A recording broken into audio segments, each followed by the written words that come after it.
시청자 여러분 안녕하십니까? 헬로티비 뉴스입니다. 먼저 오늘의 주요 뉴스부터 보고 오시죠.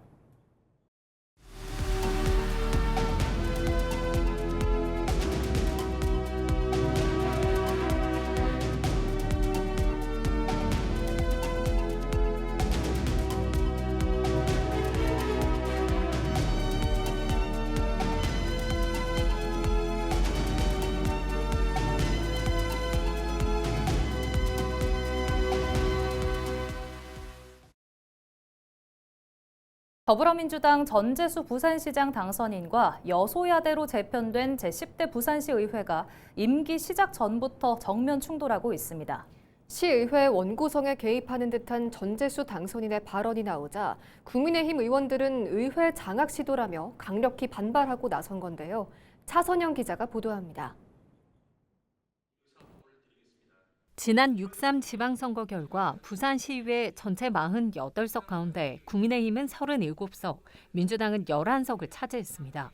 국민의힘이 압도적 과반을 점하며 부산시의회는 뚜렷한 여소야대 정국이 형성됐습니다. 전재수 시장을 뽑고 시의회 의원들은 국민의힘 다수당을 뽑은 시민들의 선택은 전재수 네 혼자 마음대로 하지 말라는 이야기거든요. 의회와 함께 머리 맞대라는 이야기입니다. 그 명령을 제가 받들어야죠. 협치를 하겠다는 전 당선인의 발언. 하지만 이후 이어진 상임위 구성에 대한 의견이 갈등의 불씨가 됐습니다. 국민의힘이 제안한 부의장 한석 안배에 대해 부의장은 의존용에 불과하고 실제로 일할 수 있는 상임위원장 자리가 좋겠다는 취지의 의견을 전 당선인이 제시한 겁니다. 국민의힘은 즉각 격앙된 반응을 쏟아냈습니다. 3선에 성공한 이종진 부산시의원은 재선 의원 9명과 함께 긴급 기자회견을 열고 전 당선인의 발언을 초법적인 지분 요구이자 의회 모독으로 규정했습니다. 삼권 분립의 가치를 훼손하는 독재적 발상이라는 겁니다. 취임하기도 전에 의회의 독립성을 짓밟는 당선인이 과연 시장이 된 후 시의회의 견제와 감시를 겸허히 수용하겠습니까? 만약 향후에도 이러한 월권 행위와 의회 장악 시도가 계속된다면 국민의힘은 시민이 부여한 강력한 견제권을 바탕으로 결코 타협 없는 부산시의회 국민의힘 원내대표단도 뒤이어 기자회견을 열고 시의회를 정쟁의 장으로 몰아가고 있다고 비난하고 나섰습니다. 임기를 시작하기도 전에 시장 당선인과 시의회 간 주도권 싸움이 본격화하면서 앞으로 4년간 부산시정의 험로가 예상됩니다. 헬로티비 뉴스 차선영입니다. 운영사의 사용료 미납으로 태종대 오션플라잉 테마파크의 영업이 중단된 지 열흘이 지났는데요. 영도군은 현재 새 운영사를 선정하기 위한 입찰을 준비하고 있습니다. 다음 달이면 재개장이 가능해 보입니다. 영도군은 곧 완공될 전망대와도 연결해 차별화된 관광시설로 한 단계 업그레이드한다는 계획입니다. 박근수 기자입니다. 영도의 관광명소인 태종대 오션플라잉 테마파크입니다. 관광 시즌을 맞아 한창 사람들로 북적여야 하지만 짚라인은 멈췄고 건물에 들어서 있는 카페도 영업을 중단한 상태입니다. 이곳은 지난 2023년 12월 개장한 이후 짚라인과 카페, 미디어 아트 등 복합 관광시설로 운영돼 왔습니다. 하지만 운영사가 재정난으로 사용료를 체납하면서 결국 영도군은 지난 6일부로 모든 시설 운영을 중단했습니다. 운영사의 경영 악화로 인해서 이제 부득이하게 이제 사용 허가를 종료하게 되었습니다. 그래서 저희 쪽에서는 6월 중으로 아마 다시 그거를 지금 업체 기존의 운영사를 정리하고 영도군은 감정평가와 기존 사업자 철수가 마무리되는 대로 다시 사용 허가를 받고 새 운영사를 선정하기 위한 입찰을 진행할 예정입니다. 하루빨리 문을 열어 관광 공백을 최소화하겠다는 것입니다. 여기에 더해 이 일대를 관광 거점으로 만들기 위한 인프라도 추가됩니다. 테마파크 상부 정류장 맞은편에 전망대가 들어서고 테마파크 건물까지는 출렁다리로 연결됩니다. 또 전망대 일대는 공원으로 조성됩니다. 저희 테마파크와 이제 해양흰로 전망대가 같이 연결되어서 어떤 시너지 효과를 낼 수 있을 것 같고 해양치유센터가 계획되면 그것도 이제 저희 테마파크와 연계되는 자원으로 저희가 관광적으로 아무래도 많이 활용될 예정입니다. 당장 운영을 중단하기는 했지만 2024년 10,000명 수준이던 짚라인 이용객이 지난해 22,000명으로 2배가 넘었고 카페 이용객만 18만 명에 달할 정도로 관광 경쟁력을 갖추고 있습니다. 영도군은 조속한 시설 재개장과 함께 다양한 사업을 연계해 태종대권을 차별화된 관광지로 만들 계획입니다. 헬로티비 뉴스 박근수입니다.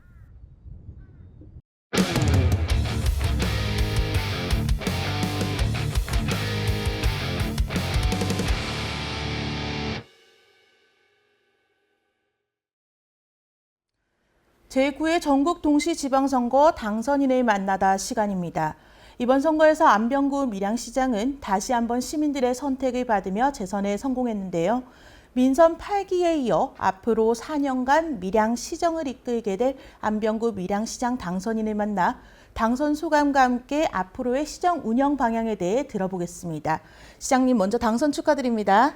고맙습니다. 네, 시민들의 선택을 다시 한 번 더 받게 되셨는데요. 당선 소감 한 말씀 부탁드리겠습니다. 예, 우선 이번에도 저에게 지지를 보내주신 밀양 시민 여러분께 진심으로 감사하다는 말씀을 드립니다.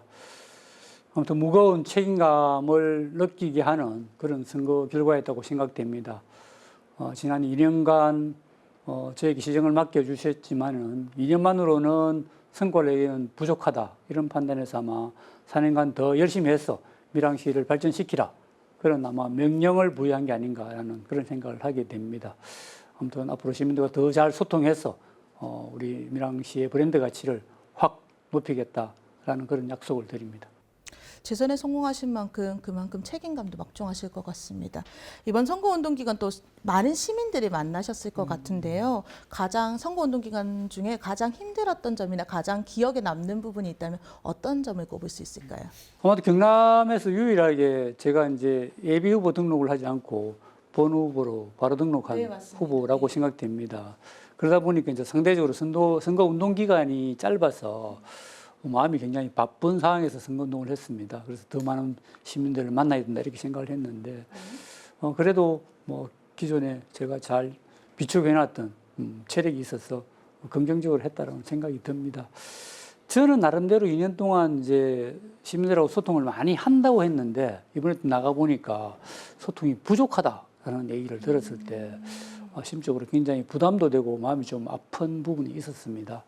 부담감을 느끼셨다고 하셨는데 이제 곧 민선 9기가 또 시작됩니다. 7월이면 민선 8기에 이어 민선 9기에 가장 역점적으로 추진할 정책이나 또 현안 사업은 어떤 것들이 있으십니까?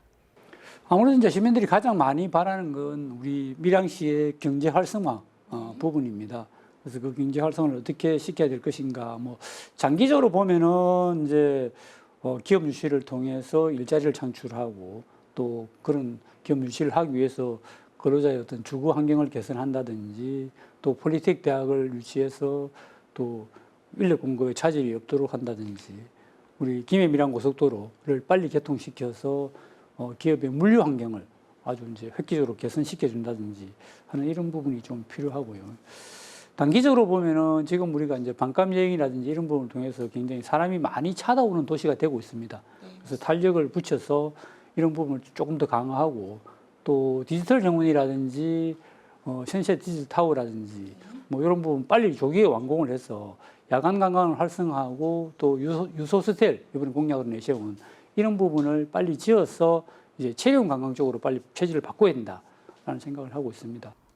네, 기업 유치, 교통, 축제, 스포츠 등 이렇게 많은 과제를 안고 계신데요. 민선 9기가 끝나는 시점을 한번 상상해 보겠습니다. 민선 9기가 끝나는 시점에 시민들이 어떤 변화를 체감할 수 있길 기대하십니까? 결론적으로 제 목표는 밀양시의 브랜드 가치를 높이는 겁니다. 뭐 그렇게 하기 위해서는 좋은 기업 유치로 일자리가 풍부해져야 되고 또 주거 환경이 확실하게 개선이 돼야 되고 돌봄이라든지 교육이라든지 또 놀이시설이라든지 병원 확충으로 어느 도시보다도 아이 키우기 좋은 도시가 됐다라고 체감을 시켜야 된다고 생각을 합니다. 한편으로 보면 아까 말씀드린 또 문화와 관광, 스포츠 이런 걸 통해서 건강한 도시가 되고 아울러 활력이 좀 넘치는 도시.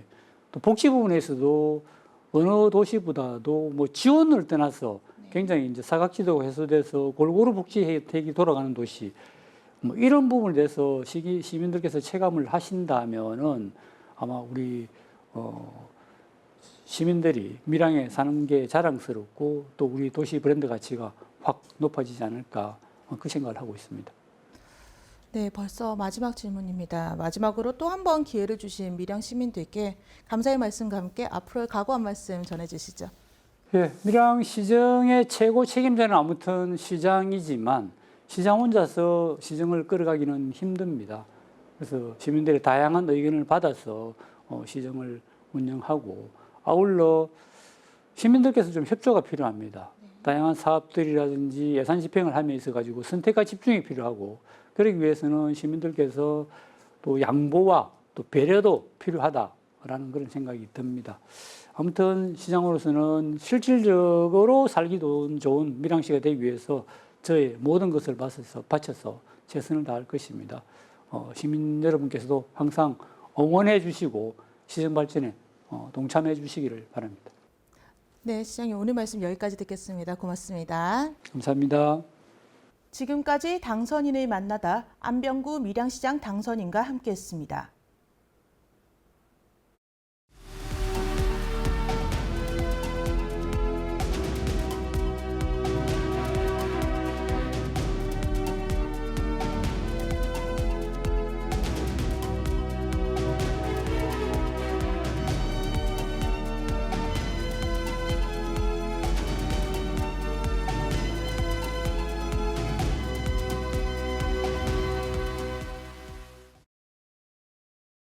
해양수도 부산발전협의회 등 부산 지역 11개 시민단체가 16일 오전 기자회견을 열고 민선국이 부산시정의 성공을 위한 17대 정책 과제를 제언했습니다. 단체들은 이번 민선국이 시정이 부산의 미래 30년을 결정할 중대한 분기점이라며 전재수 시장 당선인이 해양수도 비전을 구체화해야 한다고 강조했습니다. 주요 과제로는 해양환경공단 등 해수부 산하 공공기관의 부산 이전과 국제해양자산거래소 설립, 가덕신공항 정상 건설 등을 꼽았습니다. 아울러 침례병원의 공공병원화와 부울경 광역연합 구축 등 지역 현안의 조속한 추진도 함께 촉구했습니다. 창원시의회 손태화 의장이 대상공원 빅트리 사업과 관련한 창원시의 감사 결과를 조속히 공개할 것을 촉구했습니다. 손 의장은 16일 기자회견을 열고 창원시가 지난 5월 자체 감사를 마쳤음에도 시의회에 결과를 보고하지 않고 있다며 유감을 표했습니다. 또 시의회 의정활동 과정에서 심의 절차와 설계 변경 등 여러 문제점이 확인된 만큼 실제 사업비 검증을 포함한 감사 결과를 명확히 공개해야 한다고 주장했습니다. 총 사업비 344억 원이 투입된 대상공원 빅트리 사업은 지난해 7월부터 외관 문제와 시민 공감대 부족 등을 이유로 논란이 이어져 왔습니다. BTS의 부산 공연을 보기 위해 방문하는 외국인 관광객들이 백화점보다는 전통시장에서 지갑을 더 많이 연 것으로 나타났습니다. BC카드가 외국인 관광객 5만 4천여 명의 소비 데이터를 분석한 결과 공연 주간 부산 전통시장의 외국인 결제액은 전주 대비 99.8%, 약 2배로 급증했습니다. 반면 백화점과 마트 결제액은 3.1% 증가에 그쳤습니다. 업종별로는 숙박업 결제액이 227.8%로 가장 많이 늘었고 도서, 음반, 굿즈 매장이 그 뒤를 이었습니다. 지역별로 보면 해운대구가 결제액이 5.1% 늘었고 결제 건수는 50.4% 증가한 것으로 나타났습니다. 공연장이 위치한 연제구와 동래구, 공항과 버스터미널 등 교통거점 지역의 매출 증가세도 두드러졌습니다.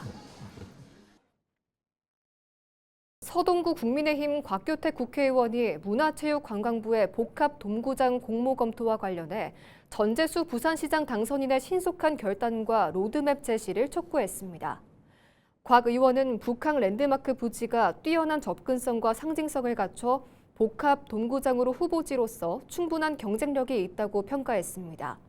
다만 돔구장 조성을 위해선 사직 야구장 재건축과의 관계 설정 등 연쇄적인 정책 결정이 필요한 만큼 전 당선인이 구체적인 시간표를 제시해야 한다고 강조했습니다. 아울러 부산시와 부산항만공사, 해수부, 지역 국회의원실이 참여하는 협의체를 조속히 구성하자고 제안했습니다. 경상남도가 스마트 공장 구축 지원 사업의 성과를 공유하는 보고회를 열고 제조기업 경쟁력 강화 효과를 발표했습니다. 경남도에 따르면 지난 2022년부터 2023년까지 스마트 공장을 도입한 439개 기업을 분석한 결과 품질은 44.3%, 생산성은 22.8% 향상됐고 원가는 32.5% 감소한 것으로 나타났습니다. 또 매출은 15.6%, 고용은 3.3% 증가한 반면 산업재해는 21.7% 줄어든 것으로 조사됐습니다. 이날 보고회에서는 의령의 대성종합열처리와 창원의 ICT 기업 오픈TS가 우수 구축 사례를 발표했습니다. 경남도는 앞으로 제조기업들이 피지컬 AI 기반의 제조 AX 스마트 공장으로 전환할 수 있도록 후속 지원을 확대할 계획입니다. 합천군이 본격적인 우기를 앞두고 16일 가회면과 대병면, 용주면 일원의 대규모 재해복구 사업 현장을 점검했습니다. 이날 점검에는 진행 중인 재해복구 사업장의 우기 전 준공 가능 여부를 확인하고 준공이 되지 않을 것으로 예상되는 현장에는 재해 재발 방지를 위한 안전 예방 대책과 수방자재 확보 등을 중점적으로 확인했습니다. 합천군은 재해복구 사업장에 대한 지속적인 현장 점검을 통해 추진 상황을 체계적으로 관리하고 필요한 안전 조치와 대응 체계를 갖춰 재해 재발 방지와 군민 안전 확보에 최선을 다할 계획입니다. 합천군에서 대한민국 여자축구 유망주들의 축제가 펼쳐집니다. 제34회 여왕기 전국 여자축구대회가 오는 15일부터 26일까지 12일간 합천 군민체육공원 인조구장에서 열립니다. 이번 대회에는 전국 초중고 여자축구팀이 참가해 조별리그와 토너먼트를 거쳐 우승팀을 가립니다. 전 경기는 유튜브를 통해 생중계돼 전국 축구 팬들도 경기를 시청할 수 있습니다. 합천군은 이번 대회가 미래 여자축구 인재 발굴은 물론 숙박과 외식업 등 지역 경제 활성화에도 도움이 될 것으로 기대하고 있습니다. 거제시가 오는 26일 흥남철수기념공원 개관을 앞두고 흥남철수 기억나눔터를 운영합니다. 기억나눔터는 흥남철수 작전 당시 14,000여 명의 피난민이 겪은 기억을 기록해 역사적 자산으로 보존하기 위해 마련됐습니다. 참여 대상은 피난민과 후손, 참전용사 후손 등이며 전화, 이메일, 현장 방문을 통해 개인 또는 가족 단위로 신청할 수 있습니다. 참여자는 흥남철수 기념공원을 방문해 당시 기억을 구술하면 되며 사진과 일기, 유품 등 역사적 자료를 함께 공유할 수 있습니다. 거제시는 참여자에게 인터뷰 영상 촬영본과 흥남철수 기념관 평생 이용권, 거제 방문 기념품 등을 제공할 계획입니다. 6.25 전쟁 흥남철수 작전을 기리는 흥남철수 기념공원은 26일 거제 장승포항에 문을 엽니다. 16일 오전 10시 55분쯤 경남 창원시 의창구 국제사격장 내 화단에서 불이 났습니다. 신고를 받고 출동한 소방당국은 소방차 석 대와 진화 인력을 투입해 15분 만에 불을 모두 껐으며 다행히 인명피해는 없었습니다. 경찰과 소방당국은 정확한 화재 원인을 조사하고 있습니다.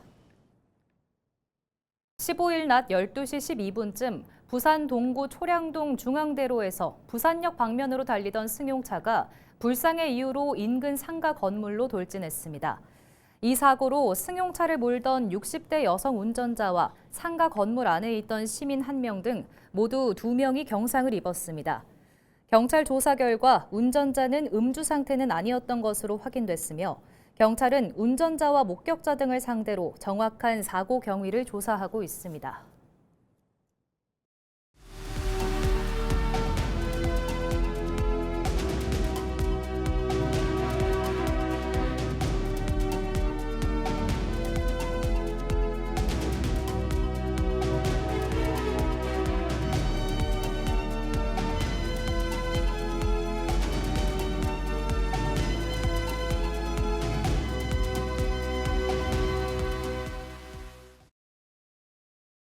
이상으로 뉴스를 마칩니다. 시청해주신 여러분 고맙습니다.